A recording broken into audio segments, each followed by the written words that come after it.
Vine Life, this is the week we want you to bring back your Lift the Lookout pledge card. We've been talking about this the last several weeks, that we are in a season of rebuilding, and even on our property and facility, we believe that God is doing something new, and it's a time to invest into this beautiful property that we have. So bring back your card this week.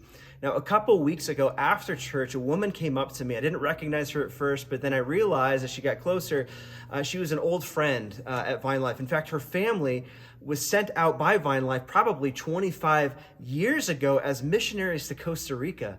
And she was here visiting, and she was elated to hear that we were in a rebuilding season.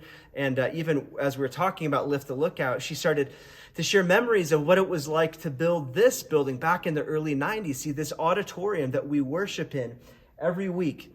She was a part of making this possible. Her and her husband were sharing stories of laying bricks and being with others. Even her husband was underneath the foundation, digging out different places, and they were just trying to create a foundation to build something that had not been built before. And she was sharing because they were driven by great faith and boldness that God was doing something new, and they were excited to be a part of it.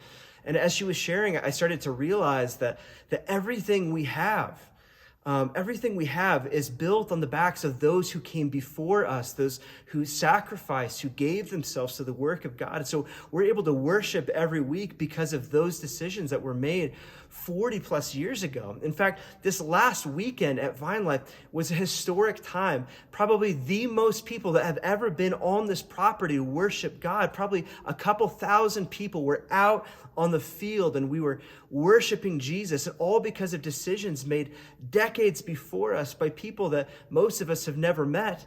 The people that decided that this was going to be a place where God would be worshiped, the name of Jesus would be lifted up over Boulder Valley.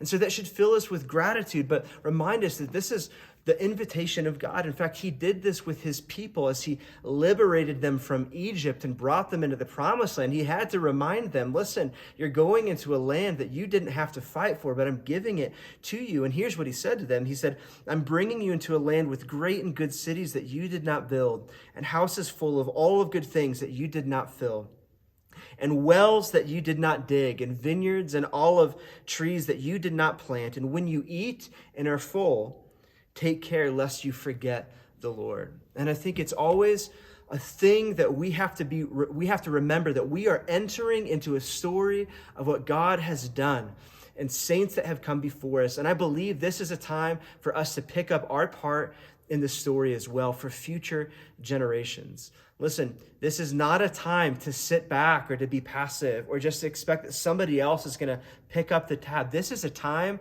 for us to say, God, we believe in what you're doing, and we're going to put our skin into the game. We're going to be a part of this.